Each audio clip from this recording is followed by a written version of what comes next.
Meus irmãos, nesta noite fria, que embora não pareça, porque eu estou de manga curta, mas o casaco está ali atrás, aqui dentro está cheio de calor humano, está um ambiente aconchegante, a previsão da temperatura à noite é 9 graus, mas, como todos os espíritos merecedores, merecemos encarnar no sul, na América do Sul, no sul do Brasil. E por uma série de vantagens, nós também temos calor, temos frio, temos meia estação e está tudo certo. Que bom que nós conseguimos chegar até aqui, apesar das labutas que temos durante o dia, do frio, de uma série de empecilhos que nós poderíamos colocar para não estarmos aqui na noite de hoje conversando. Eu sou jovem há mais tempo do que muitos aqui. E confesso para vocês que não vou dizer amo o frio, mas para mim está tudo certo. Também não vou dizer amo o calor, para mim está tudo certo. Tudo, inclusive a temperatura, é o equilíbrio. Nem tão calor, nem tão frio. E assim somos nós, os seres humanos. A nossa conversa de hoje vai ser sobre o livro... Está longe, né? Sobre o livro, antes que eu tropece na cadeira, sobre o livro A Gênese, uma das obras básicas que compõe o Pentateuco da doutrina espírita. Cada uma delas tem a sua função, o seu objetivo, e todas servem de orientação. E antes até de começar a conversa, eu quero contar para vocês que o grupo de estudos que funciona às segundas-feiras na casa, que estuda a doutrina espírita, está estudando e apresentando várias obras básicas, alguns capítulos.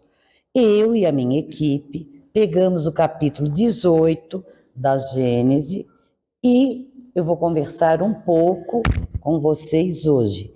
Mas se vocês quiserem assistir uma apresentação completa sobre a Gênese, sobre o Evangelho, o Livro dos Espíritos, todas as obras, comecem a estudar na segunda-feira depois da palestra. O estudo, o conhecimento muda a nossa vida, a nossa caminhada e a nossa forma de entender. Ai, Josi, mas será que é muito tempo? Não, é o suficiente para que a gente vá aprendendo, descobrindo os caminhos, lendo, não para mudar o mundo, mas para mudar a si mesmo, que é o mais importante, porque daí tudo em volta muda. E o nosso capítulo é Nova Geração. Essa nova geração é um projeto espiritual realizado por uma pleiade de espíritos que fala em educar para o futuro. Nós ouvimos sempre essas frases chavão, mas o que é que significa isso? Essa nova geração só vai ser gente novinha? Quando a gente vê a expressão, não. São pessoas que já têm a sua modificação, o seu caminho evolutivo, a sua postura espiritual, emocional e humana melhor. Para quê? Para vir trazendo, e já trazendo no plano atual, posturas melhores, condições melhores, de atitudes de amparo, de acolhimento, de solidariedade. E tirando de si o que mesmo?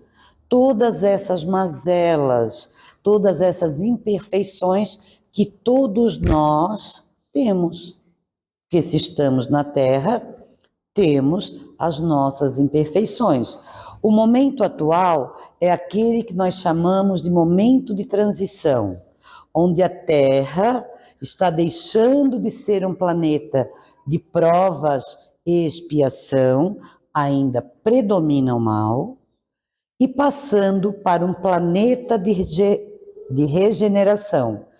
E os habitantes do futuro, desta terra de regeneração, é essa geração nova, que a Gênese traz muito bem no capítulo 18. Falta só um. O que se entende por geração? E geração nova? Como nós educamos para o futuro? Os subsídios, que subsídios o Espiritismo nos oferece? O que é que a doutrina nos propõe para essa geração nova, para essa educação, para essa transformação? Ela nos propõe trazendo para nós a clareza das palavras e dos conceitos. Produção de um novo ser semelhante àquele que o origina. Então, a nossa origem é divina, humana também, e a tendência é que nós venhamos melhores, semelhantes, mas melhores do que aquele que nos antecederam. Melhores em que sentido? No sentido evolutivo. Geração nova, humanidade alicerçada no sentimento inato que já nasce com o ser, com a sua essência, no bem. Essa é a tão falada geração nova. A partir do momento que nós vamos nos reformando intimamente e nós vamos nos modificando, nós já estamos participando dessa nova geração. Ou, quando nós deixarmos a Terra, que nós sabemos que um dia vamos, nós mereceremos reencarnar numa Terra regenerada. Ai, mas se eu não merecer, porque você não se modificou, você não vai regredir para um planeta primitivo. Mas você vai nascer num orbe onde será de provas e expiações e ainda predomina o mal. Mas no planeta de regeneração, na Terra do futuro, não tem mais o mal em mínima escala. É muito maior a constância do bem. Eu quero ir para lá, não sei vocês. Mas... Então, educar é transformar para melhor. Das raízes, educare. Então, lá na raiz latina, significa o quê? Transformar em algo melhor. Mas como assim? Nós vamos nos educando e vamos educando para o melhor, para o bem, aqueles que nos são confiados. Como assim? Filhos, sobrinhos, alunos, colegas de trabalho. Nós temos que ser o exemplo daquilo que nós queremos que as pessoas sejam, daquilo que nós queremos que aconteçam. Mas muitas vezes nós nem nos damos conta que nós estamos agindo e ensinando errado, porque a melhor educação é o exemplo. Há muitos anos atrás, não vou dizer quantos, porque meus filhos eram pequenos, hoje são adultos, embora não pareça. Alguém chamou na frente da minha casa e eu disse para o meu filho assim, vai lá e diz que a mãe não está. Sábado de manhã, cheio de coisa para fazer, não interessa, desculpa, né? Vai lá e diz que a mãe não está. Ele foi lá na frente, o querido da sua mãe. A minha mãe disse que tu não estás. Né, mãe? Tu não dissesse isso? A minha mãe disse que ela não está, e que tu não estás também. Que daí ele já era pequeno. Isso está certo? Eu ensinei o quê? A mentir. E não é assim que a gente vai, através do exemplo, ensinando? E as coisas não ficam por aí. Porque Deus tem pena, bota uns filhos e uns parentes mais fáceis na nossa vida e outros que são os nossos testes.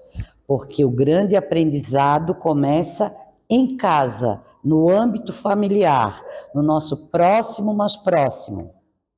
E aí a gente vai ensinando que a criança, ou o adulto, ou o jovem, ou o adolescente, ou o companheiro, ou colega de trabalho, você tem que ser verdadeiro. você tem que falar a verdade. E aí você dá um exemplo desse. É isso que é o exemplo de verdade? Não. Você tem que gostar de tudo e de todos. Tudo e todos, que é o que nós aprendemos na doutrina. Tudo, até aquela pessoa mais difícil que existe na minha vida, aquela pessoa principalmente. Ore por ela, ore por você. Josi, tu me diz isso porque tu não conhece os meus parentes. Tu não conhece os meus colegas de trabalho com quem eu convivo, os vizinhos, Josi. Como orar por eles? Esse é o aprendizado. Aí você quer ensinar para quem rodeia que você tem que amar a tudo e a todos. Toca o telefone de casa, você atende e diz: oi, tudo bem? Né? Que ainda quando não é chamada de vídeo, porque se for não dá para fazer isso. Não, querida, eu não posso ir aí hoje, não. Estou tão ocupada. Aí você desliga e diz assim, pensando alto, falando, né? Essa tua avó enjoa, hein? Cruz, mulher chata, não gosto dela. Isso é ensinar a amar a tudo e a todos? Não. Isso é o exemplo ao contrário. E aí, quando você chega na casa da pessoa, com a criança ou com as crianças que ouviram isso, oi, tudo bem? Tudo? Dá um beijinho na avó? Não. Ai, por que não? Porque a minha mãe não gosta de ti. Ai, menino, o que é isso? É verdade, mãe. Tu disseste que a gente tem que falar a verdade, que não pode mentir. Não é assim que acontece na nossa vida? E é esse o exemplo que nós queremos dar. Aí nós pensamos, ai, mas eu sou tão legal, tão boazinha, eu tenho uma religião. Não somos.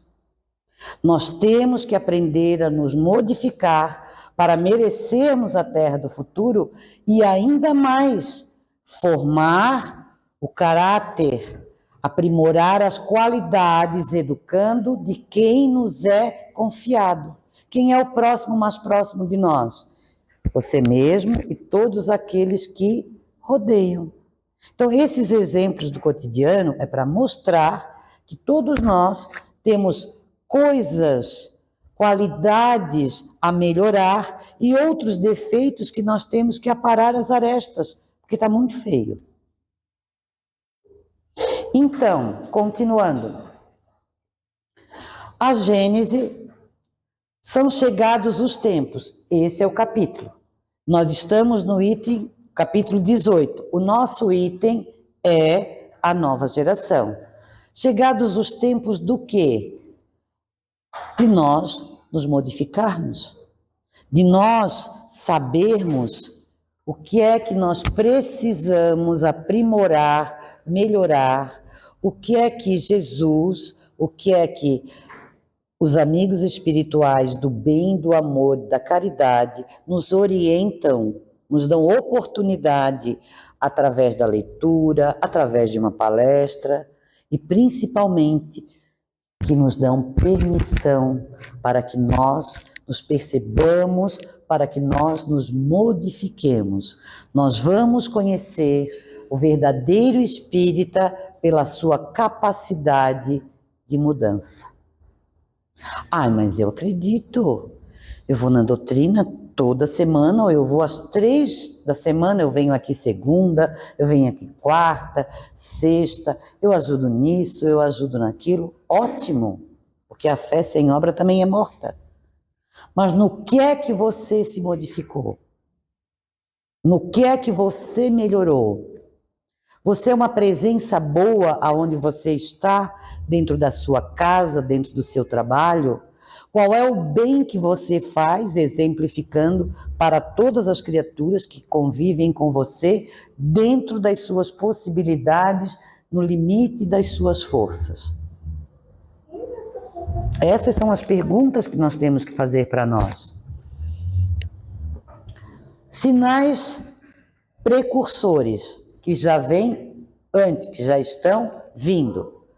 Guerras e rumores de guerras, choro, desespero, perturbações de ordem mental, Os filhos profetizarão, ou seja, nós vamos perceber que desde a década de 70, 80, já nascem crianças que elas têm um comportamento, uma sensibilidade diferente. E a gente diz assim, meu Deus, mas para a idade dele, ele já sabe tudo isso? Para a idade dele, ele já tem essa percepção de mundo? Os evangelizadores dessa casa, nós que temos filhos ou tivemos na evangelização, sabemos disso. Quantas vezes os meus filhos diziam para mim, eu aprendi na evangelização, que eu dizia, ai, anda, vamos rezar. Não é com pressa, mãe. Eu aprendi na evangelização que a gente tem que colocar o pensamento no montinho, que é se concentrar, e rezar bem devagar, porque senão Deus nem entende o que a gente está falando. Ah, e eu que sou adulto, eu que tinha que dar exemplo, mas a nova geração está aqui, ó. Está aqui, aprendendo antes das oportunidades que nós tivemos. E para evitar e conduzir por um caminho do bem, essas crianças precisam de educação. Educação acadêmica, sim, mas educação espiritual. Educação para esse novo tempo, para essa terra de transição que vai para graças a Deus, para um mundo de regeneração. Levantar-se-ão falsos profetas. Também vamos ver muito nesse tempo e no tempo futuro, onde tudo é pago, onde tudo é dito e não necessariamente comprovado. Isso a gente vê em todos os lugares. Não estou condenando aqui o trabalho de ninguém. Mediunidade não existe só na doutrina espírita, existe no mundo. Todos nós somos médiuns. Mas a gente recebe de graça o que de graça a gente tem. Ninguém aqui é superdotado e é por sua conta própria que recebe as inspirações, psicografias, psicofonias, dom de cura, enfim. Não. A mediunidade é um instrumento para você praticar ainda mais o bem, já que você é um espírito devedor. E muito. Quanto mais exacerbada a mediunidade, maior é a dívida do ser. Então, quando alguém disser, eu vou a tal lugar e vai me cobrar tanto, você já desconfie. Porque a gente dá de graça, o que de graça a gente recebe. E a gente recebe de graça de Deus. Ajudar o seu próximo é uma coisa completamente diferente. Às vezes ajudar a casa numa campanha, numa doação, é outra coisa. É livre-arbítrio de cada um. Agora, nós não cobramos nada para ninguém estar aqui. Nem vamos chegar aqui, apontar lá na porta, vou apontar para a Rita, porque a Rita já é conhecida, dizer, olha, não estou vendo umas coisas boas contigo. Eu posso até estar bem, mas eu já fico mal. Não é, Rita? A gente não se sente, ainda mais se a gente não conhece nada de doutrina espírita. Quero te contar uma coisa. Já passei tanto por isso, gente. Quero te contar uma coisa. Eu tive um sonho contigo e não foi coisa boa. Eu já começo. Eu sonhei que tu estavas assim, que tu estavas assado. É. Eu posso até não dar importância, mas aquilo vai ficar na minha cabeça. E muitas vezes são espíritos pseudo-sábios que não sabem nada, não conhecem, ou zombeteiros que dão risadas do plano inferior, soprando no ouvido desse médium que não tem educação mediúnica para falar bobagem. E acaba complicando a vida de uma pessoa, ou acaba comandando a vida dela. Ela só vai fazer, ou achar, ou pensar o que aquela criatura orientar. Isso é manipulação. Isso são falsos profetas. Vamos lá? Desolação, que é a doença do século. O que é se sentir desolado? É se sentir deprimido, desamparado, descrente. Quanto mais nós prestamos atenção, nós vamos vendo que a grande doença do momento, ela é na área mental. Nunca se tratou tanto, nunca se medicou tanto nessa área. As pessoas sofrem de depressão, sofrem de transtornos de ansiedade, sofrem de síndromes. Mas isso é falta de Deus? Não, gente, é doença. É doença física, porque é uma série de hormônio, uma série de química que não produz naquele momento ou geneticamente no corpo daquele ser, e também uma doença espiritual. Então se trata do corpo e se trata do espírito. Como assim? Como um pássaro. O pássaro, ele precisa de 2 asas para voar. E nós, para sermos saudáveis, nós precisamos do equilíbrio físico e do equilíbrio espiritual. Para nós sanarmos as nossas dores, para nós prepararmos essa nova geração e merecermos encarnar na nova geração, na Terra do futuro. Cataclismos. O que é isso? São todos esses cataclismas, esses acontecimentos de ordem natural, porque nós não pensamos em sustentabilidade, nós não pensamos em meio ambiente, nós não pensamos em preservação. Tudo que nós estragarmos, a lei da física é clara: ação, reação. Tudo que nós estragamos, vamos pagar a conta disso. Por maiores que sejam as pesquisas que tentem dizer, olha, vai chover, olha, vai ter um ciclone bomba não sei aonde, precisamente ainda não são. E se são, não usam isso com eficácia. Porque existe também toda uma máquina que vive materialmente dos grandes desastres. Ai, a Josi está lendo teoria da conspiração? Não, basta prestar atenção. E quem é que está destruindo mesmo? São os outros? Não, somos todos nós. Quando eu não reciclo lixo, quando eu jogo lixo no chão, quando eu poluo através da rede de esgoto, que ao invés de botar na rede sanitária certa, eu pego o meu esgoto e ponho na rede pluvial, quando eu maltrato animais, quando eu devasto o solo, que ele fica improdutivo. E uma série de coisas que nós poderíamos falar numa noite inteira. Então, esses são os responsáveis pelos cataclismos. Geração velha, espíritos atrasados, apego à matéria, egoísmo e orgulho. Geração nova, inteligência e razão, sentimento inato do bem, progresso moral e leveza de espírito. Então, nessa parte mostra como nós nos encontramos e essa outra como nós devemos nos transformar, ser novos por dentro.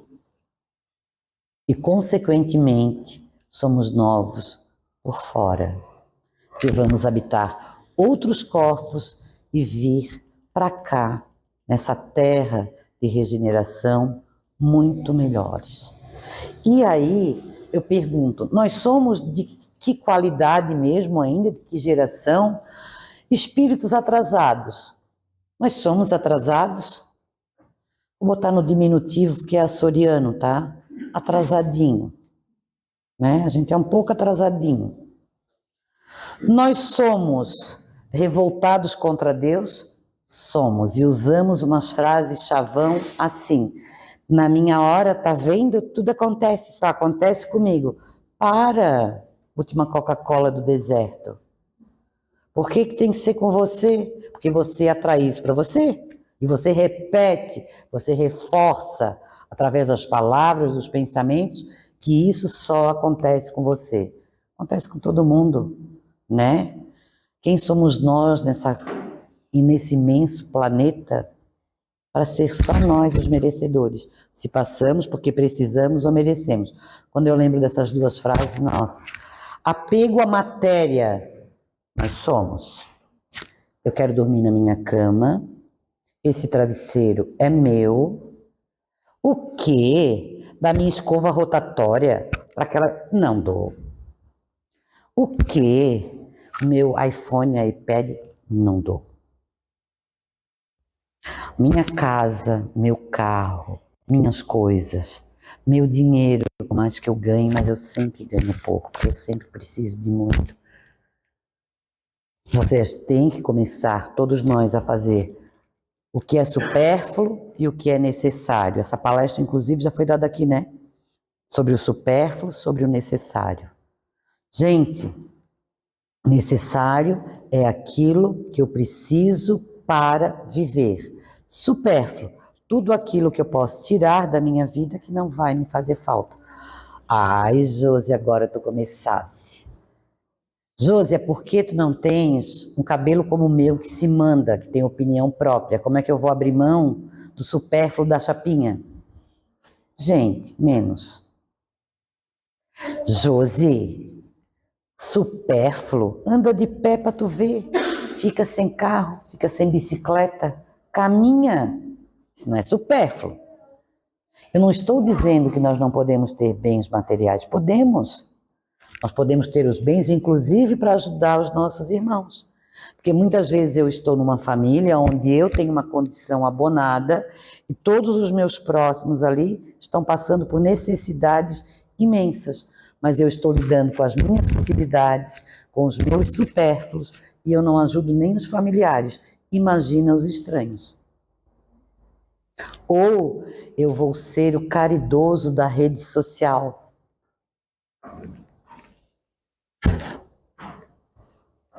Ó, estou entregando uma cesta básica.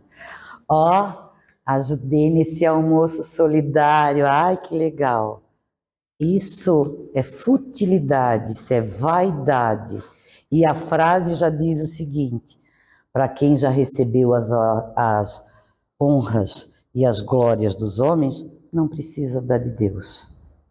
Então vamos começar a fazer esta seleção em nós, mudança, para sairmos daqui e passarmos para a geração nova, usando a nossa inteligência, a nossa razão e raciocínio, porque a doutrina espírita, ela propõe uma fé raciocinada.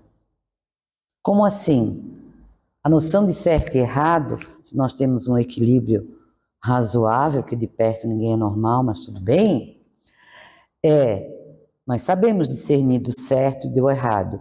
E a fé raciocinada que a doutrina propõe é nós nos perguntarmos, é nós nos questionarmos.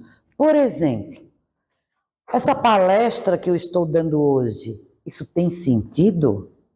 Isto é certo? Isto é errado? Do que dessa conversa de hoje eu consigo modificar em mim? Em qual quadro eu me identifico mais? Razão, raciocínio. Sentimento inato do bem. Já nascer com aquela essência boa, independente de nível de instrução, de lugar que você nasceu, independente de qualquer coisa.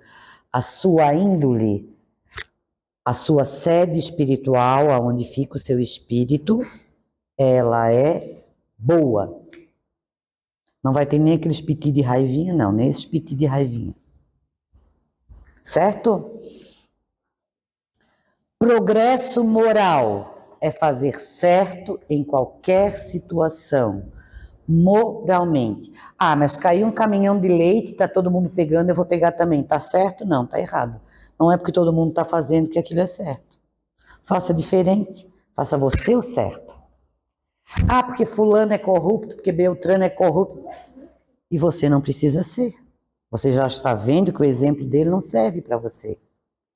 Ah, Josi, mas eu vou te dizer, o problema é que quem precisa de saúde depende desse SUS, depende. E graças a Deus que tem. Porque se nem tivesse isso, tudo teria que ser tirado do bolso na hora. Um dos princípios fundamentais do SUS é a universalidade. Em qualquer região do Brasil que você esteja, você se identifica, não necessariamente com o cartão do SUS, com a certidão de nascimento ou a identidade. Você pode ser morador de rua, mas você vai ser atendido numa unidade de saúde. A alta complexidade demora? Demora, porque na sua frente é uma classificação que tem gente muito pior do que vocês. Ai, mas para quem tem câncer, a fila não anda. Anda, a lei está ali, mas mesmo dentro da fila da onco, tem os graus de necessidade. Eu trabalhei 6 anos com a fila de oncologia e realmente o atendimento tem que ser rápido, porque quem tem uma doença como essa tem pressa, não só essa, outras também, mas essa principalmente. Ah, mas eu também nessa época, trabalhando de modo geral com saúde e com educação, que eu trabalho atualmente, eu vejo uma coisa, as pessoas marcam as consultas e não vão. O índice de abstinência é imenso. Eu não vou, não recebo o atendimento, também tiro a vez daquele que precisa. Ah, mas eu nem sabia, então preste atenção, a sua agente de saúde, o seu posto de saúde, você, com seu interesse, tome tenência daquilo que você precisa. Então, a culpa é dos outros? Progresso moral é fazer o bem em todas as oportunidades da nossa vida. Ajudar mais e julgar menos. Depois, leveza de espírito. O que é ser um espírito leve? É um espírito que persevera no bem, que vai ter uma palavra amiga, uma palavra de conforto, que vai saber acolher, que vai saber fazer a sua parte, como pessoa, como mãe, como pai, como profissional. Ah, mas ele não faz a parte dele. Faça a sua. Ah, mas aqui no meu trabalho agora é assim. Se a gente faz muito bem uma coisa, a gente ganha de brinde o trabalho do outro. Gente, para com isso. Tem várias situações? Tem. Mas se você fizer o seu bem e o seu melhor, o reconhecimento, além do divino, vai ser também o físico. Porque você adquire uma palavra maravilhosa chamada merecimento. E o bem é nosso advogado em qualquer circunstância.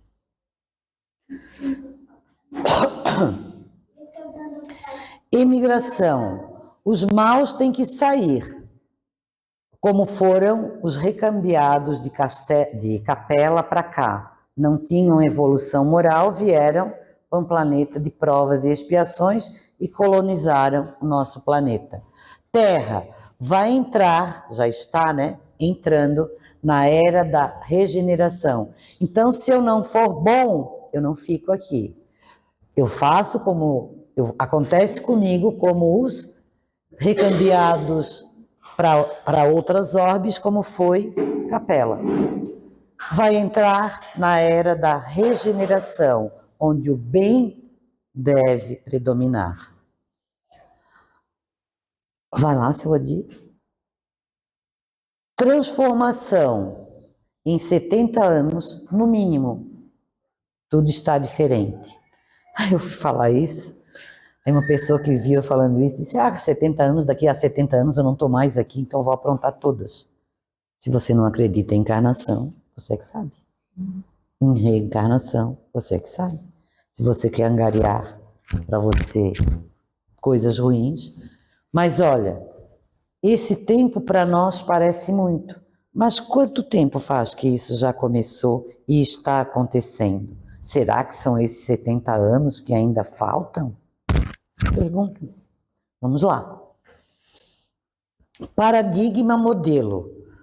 Thomas Kuhn, ele trouxe a estrutura das revoluções científicas, alteração abrupta. Olha, meu Deus do céu, que agora o seu Odi está seguindo reto toda a vida. Vamos lá. Einstein, o problema não pode ser resolvido com o mesmo nível de pensamento que foi criado. Eu crio o problema com o nível e eu tenho que ampliar esse conhecimento para resolver o problema que eu criei. Então, eu tenho que melhorar, me aprimorar. Vamos lá.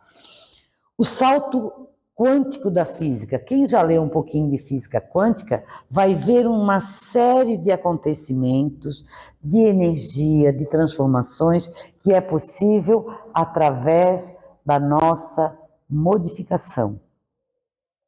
Tudo é energia. Nós somos energia. Que presença nós queremos ser na vida da pessoa, das pessoas, nos sentir uma presença benéfica, que as pessoas têm vontade de ficar perto de nós, de conversar. Ou nós somos aquela que a pessoa diz assim, lá vem a Josi, deixa eu mudar aqui de lado, deixa eu passar para o lado de cá. Que presença que nós queremos ser? Depois, questionamento e consciência de si.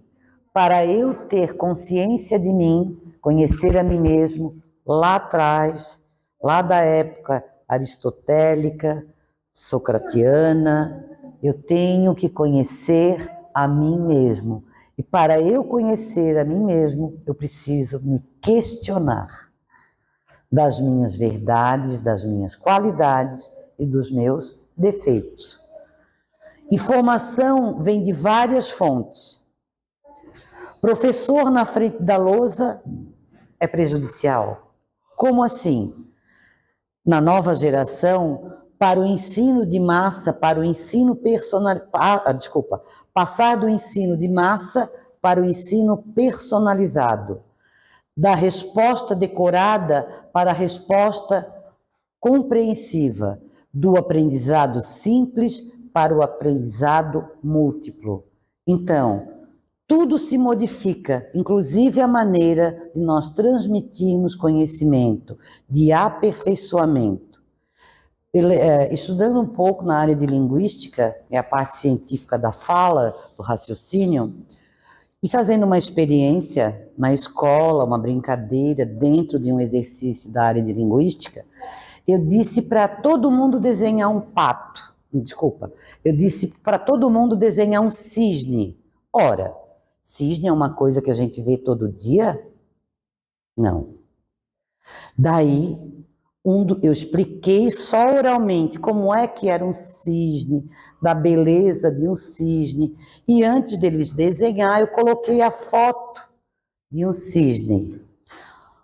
Umas duas crianças se levantaram. Eu não tirei o microfone do lugar, né? Eu não estou acostumada com essas modernidades. Umas duas crianças levantaram o braço e disseram para mim, eu já sei o que é um cisne. Cisne é um pato de pescoço comprido. Está errado? Não, está certo. Para aquela criança, para o seu conhecimento de mundo, para aquela vivência, o conceito de cisne é esse. É quando, como a criança aprende a falar e a escrever, você diz para ela, eu corri, eu pulei. Você não diz, ele não vai flexionando o verbo, porque ele já sabe implicitamente falar, mas ele vai trocar. Eu corri, mas não aguentei. É que não aguentei. Ele flexionou na mesma regra verbal. Está errado? Para a língua culta, talvez. Mas para a flexão que ele está fazendo, está completamente correta. Aí a gente vai explicar que aquela palavra é assim, que aquela outra palavra é assado. Então, o conhecimento vai ser múltiplo no sentido que, para você ser gestor do seu consultório, você tem que entender de administração, de contabilidade. Para você ser uma boa gestora na sua casa, no seu lar, você tem que entender de economia, de quanto entra, de quanto sai. Esse é o profissional do século XXI. Para você ser um bom professor, você tem que conhecer tudo de tecnologia, ou quase tudo, né? Uma boa parte de tecnologia, de novas ciências, do que se interliga e assim por diante. Por isso que essa nova geração, ela exige um aprendizado múltiplo. As crianças permanecerão mais tempo no futuro. Como assim? Elas terão mais esse período da infância, que neste momento ainda é engolido por nós, por esta geração que a gente quer que a criança cresça, que a criança vive aprendendo rápido tudo, quando a gente já não veste meninas e meninos como mini adultos e quer que eles se comportem como tal. Essa falta de permitir ser criança tem que mudar. Criança tem que brincar, criança tem que interagir, e criança não é um mini adulto. Criança é criança. Então vamos refletir sobre isso também. Antes de transmitir conteúdos, que é ter colegas, que é agir coletivamente, que é diversidade, como se relacionar com o conhecimento, flexibilidade e adaptação. Tudo isso para poder receber conhecimentos acadêmicos. Em algumas escolas, em algumas instituições de ensino, já tem uma disciplina chamada Educação para o Futuro, Educação do Caráter, que a criança, nos primeiros contatos que ela tem com a escola, ela vai ter tudo isso primeiro, para depois estar pronta para os conteúdos formais. E aí ela aprende a ser uma criança e já desenvolver as qualidades do bem também no âmbito escolar. As 3 gavetas cerebrais. Estou passando um pouquinho, mas já termino. Subconsciente, o que fica lá guardado. Consciente, aquilo que eu tenho ideia e imagino que aconteça. E o superconsciente, aquilo que está além do que eu imagino que sei.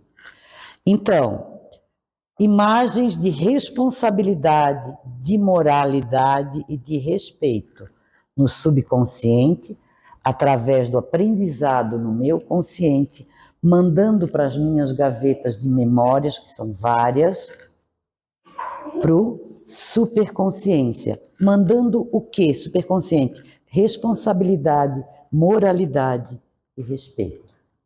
São as gavetas principais que nós temos que nutrir. Bem maior que o mal. Eu aprendi na matemática que o ladinho que abre é sempre maior, tá? E eu levo isso para a minha vida, porque eu sempre trocava. Como plasmar o bem se vivemos chafurdados no mal? Como é que nós vamos sair disso? O planeta vai passar para o mundo de regeneração, como já foi falado algumas vezes hoje. Seremos obrigadas a conviver com bem. Conviver com bem é estar na ordem. Quem não está na ordem vai estar na desordem. Onde é que nós vamos estar? Nós vamos combinar, será, com essas pessoas que vivem com bem, que fazem o bem, ou a gente vai se sentir um estranho, um esquisito? Nossa, esse povo só pensa em ajudar. Ah, eu não vou sábado de manhã. O quê? Entrega sopa de noite, de madrugada? Eu não quero mais é dormir. Como é que nós somos? Seremos obrigadas a conviver com bem. Utopia, lugar ideal. Utopia é um sonho, aquilo que eu imagino. O lugar ideal é lei de justiça, de amor e de caridade. Cada um cumprindo o seu dever. Nenhum trabalho por fazer. Eu não preciso deixar nada para trás. Porque o que eu não faço como hoje, alguém vai ter que fazer para mim. Então eu já entendi que a minha parte eu preciso fazer bem feito, porque eu não posso deixar nenhum trabalho por fazer. Orgulho, inveja e ciúmes completamente soterrados. não cabe mais nessa ordem do planeta de regeneração, desta nova geração de habitantes da Terra. As perspectivas futuras devem ser otimistas. Plasmemos o mundo sem preconceitos, sem separação de raças, de sexo, de qualquer tipo de preconceito. É esse mundo que nós temos que plasmar, criar, pensar e agir de maneira muito melhor. A bibliografia é essa palestra, né, junto com mais alguns complementos, vai ser apresentada numa segunda-feira no grupo de estudo. Estou fazendo a propaganda para vocês virem estudar, que é uma das coisas que a gente precisa, conhecimento. E também sempre fica disponível, né, na biblioteca, na casa, no computador, principalmente desse senhor coordenador digital aqui, as palestras que aqui são dadas, e essa palestra, como está sendo gravada, se der tudo certo, né, deve ir para o YouTube. Tá bom, gente? Muito obrigada pela conversa de hoje, muito obrigada por vocês me ouvirem. Quando a gente prepara a palestra, a gente leva um susto primeiro, depois a gente divide esse susto com vocês. Mas eu aprendi que uma dor ou uma bondade, uma dor dividida é meia dor. Uma bondade multiplicada, ela não tem limites. Muito obrigada. Boa semana.